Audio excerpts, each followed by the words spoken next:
Hello tout le monde, j'espère que vous allez bien. Je suis trop contente de vous retrouver aujourd'hui dans une vidéo où on va faire une crème au lait maternel. Donc c'est ma toute première, j'ai la recette, j'ai acheté tous les ingrédients chez Aromazone. Il y a une boutique qui a ouvert pas très loin de chez nous. Donc je vais tout sortir et je vais tout préparer avec vous dans cette vidéo en espérant que le résultat soit concluant pour que je puisse poster cette vidéo. Donc si vous la voyez, c'est que ça a fonctionné. Du coup, direction la pharmacie. Donc, comme je vous ai dit tout à l'heure, j'ai tout acheté chez Aromazone. Donc, j'espère que j'ai tout pris. Je vais tout sortir et on va voir ce que ça donne. Bon, alors, normalement, j'ai tout. Donc, je vous mettrai la recette, du coup, dans la description. Donc, c'est pas une recette que j'ai inventée. C'est une recette que j'ai trouvée sur Facebook dans un groupe de recettes au lait maternel. Donc, la recette est là. Les ingrédients sont là. Donc, on va voir si j'ai tout. Donc pour commencer, j'ai besoin de 35 g de beurre de karité. Donc mon karité, il est là, je l'ai pris en bio. Ensuite, j'ai besoin de 5 g de lanoline. Ça commence bien, j'ai pas sorti ma lanoline, donc je vais aller la chercher tout de suite. Voilà, c'est bon, donc j'ai ma lanoline, donc c'est celle que j'avais pris pour la maternité et qui finalement m'a très peu servi. Ensuite, j'ai besoin de 20 g d'huile de coco. Donc l'huile de coco, c'est pareil, je l'ai pris toujours chez Aromazone. Et celle-ci, je crois qu'elle n'est pas bio. Si, elle est bio celle-ci aussi. Ensuite, 38,9 g de lait maternel. Donc, je viens de sortir mon lait. Je vais arrondir à 40 g. Ensuite, 0,1% de vitamine E. Donc, c'est écrit que c'est égal à 5 gouttes. Donc, ma vitamine E, elle est là.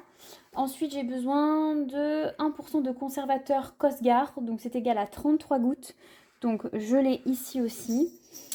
Ensuite, j'ai acheté un fouet, j'ai acheté un petit mortier. Je sais pas du tout si la taille va convenir, je vais tout tester. Et j'ai acheté un pot en verre parce que je trouvais ça dommage de mettre cette crème dans un pot en plastique. J'ai sorti aussi 2 petites cuillères pour mélanger, du gel désinfectant, même si je me suis lavé les mains, je vais quand même me relaver les mains et me les désinfecter. Et j'ai pris de l'alcool modifié à 70% avec des cotons pour nettoyer un petit peu mon plan de travail avant de commencer cette recette. Et bien sûr, une petite balance pour pouvoir peser tous les ingrédients. Donc je vais commencer par mettre ça de côté. Je vais sortir le mortier et du coup je vais découvrir avec vous ce que ça donne. Bon, ça n'a pas l'air trop mal au niveau de la contenance, donc voilà. Ça, je vais mettre de côté. Ensuite, ma petite boîte, elle est là. Ma lanoline, je vais tout mettre sur le côté. Je vais tout désinfecter.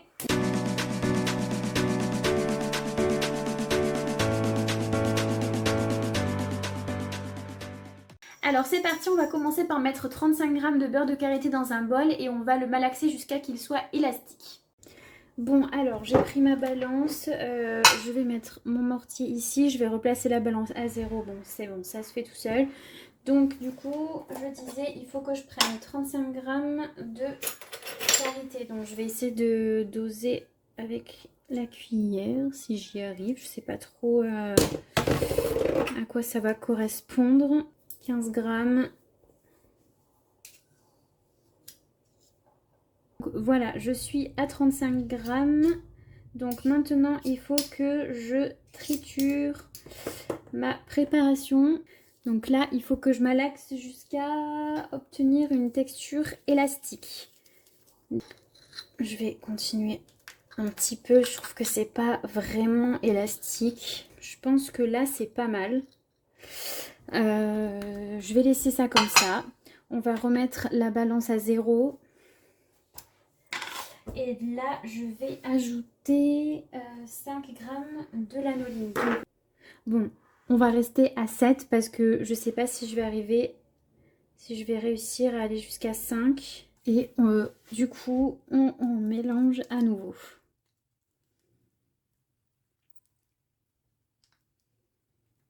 Passer au fouet, je pense que ça pourrait être un petit peu mieux pour mélanger. Je vous l'ai dit, c'est la première fois que je fais ça, donc je ne sais pas du tout ce que ça va donner. Je pense que quand on a une texture plus fluide, c'est quand même mieux de passer avec un fouet. Désolée pour le focus, voilà. Bon, je pense que là, on est pas mal. Maintenant, il faut que j'ajoute 20 g d'huile de coco. Donc, ils me disent de la faire fondre d'abord au bain-marie. Donc, c'est ce que je vais faire. Je vais faire chauffer de l'eau avec ma bouilloire et je vais faire fondre 20 g du coup. Hop. Donc là, pareil, je vais peser 20 g, c'est parfait. Donc, je vais faire chauffer ça et je reviens tout de suite. J'ai fait fondre 20 g d'huile de coco, donc je l'ajoute à ma préparation. Oh mince, il disait d'incorporer doucement, moi j'ai tout mis d'un coup. Bref, c'est pas grave, on va faire le test. Je vous l'ai dit, c'est la première fois, donc on voit ce que ça donne. Si ça se trouve, ça changera rien. Je ne sais pas, je ne suis pas chimiste en cosmétique.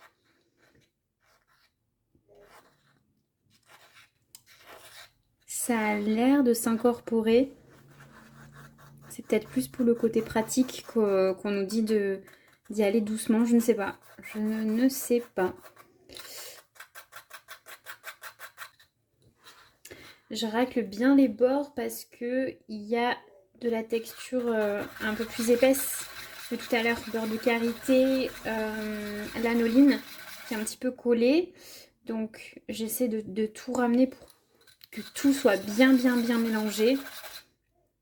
Et ben la texture est top, voilà. Donc je valide le fait de mettre toute l'huile de coco d'un coup. Pour les novices comme moi, ça fonctionne très bien. Donc je continuerai à faire ainsi parce que je trouve ça plus pratique. Donc je mélange bien. Voilà, vous voyez la texture elle est vraiment top. Une fois que ça c'est fait, je vais incorporer petit à petit mon lait. Donc là j'ai besoin de peser. Il est écrit qu'il faut 40 g. Enfin, il y a écrit 39, je sais plus combien. Il y a écrit 38,9 g. Mais moi je vais mettre 40. Hein, on va voir ce que ça donne. Bah là du coup pour le coup le petit mortier, je pense qu'il est un peu trop petit. J'aurais dû prendre la taille au-dessus. Ou même rien du tout à la maison. On a des bols. Je pense que c'est pas du tout nécessaire. Je pense que la vendeuse m'a bien vendu son truc. Donc le lait est fraîchement tiré. Je ne sais pas si on peut utiliser du lait congelé. J'ai un stock énorme au congélateur.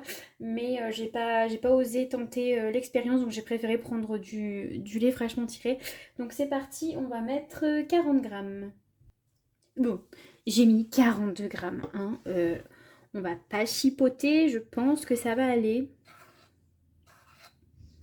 Donc comme tout à l'heure, j'ai tout mis d'un coup, bien sûr. Donc je vais remuer doucement parce que, comme vous le voyez, mon mortier est un peu petit. Pas top pour faire des mélanges. J'ai même envie de transvaser dans un autre contenant pour pouvoir mieux remuer. Mais bon, c'est pas grave. On va faire comme ça. Je vais juste prendre le temps de bien mélanger, peut-être un peu plus que si j'avais un contenant plus grand. Je vois que ça s'incorpore bien, le lait se mélange bien à la texture que j'avais juste avant. C'est très souple, enfin vraiment la texture c'est vraiment comme une crème qu'on peut avoir à la maison. Je dirais un peu comme un lait Yves Rocher, je sais pas si vous voyez en général... tout le monde connaît ça. Une texture, voilà, vraiment comme un lait, quoi. Comme un lait Mixa, un lait Yves Rocher, une crème pour le corps. J'adore, j'ai envie de mettre mes doigts dedans pour voir ce que ça donne vraiment. Oula, je suis en train de faire couler. Non, c'est bon, ça va.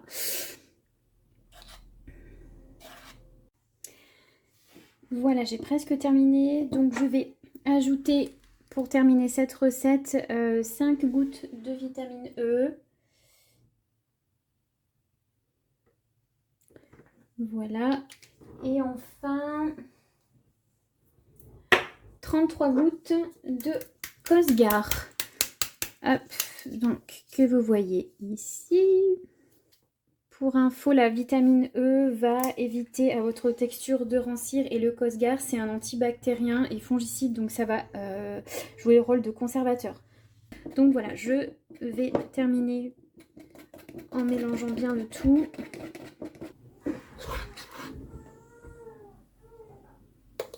Voilà, on a terminé, je vais la mettre du coup dans mon petit pot en verre et je vous montre le résultat final.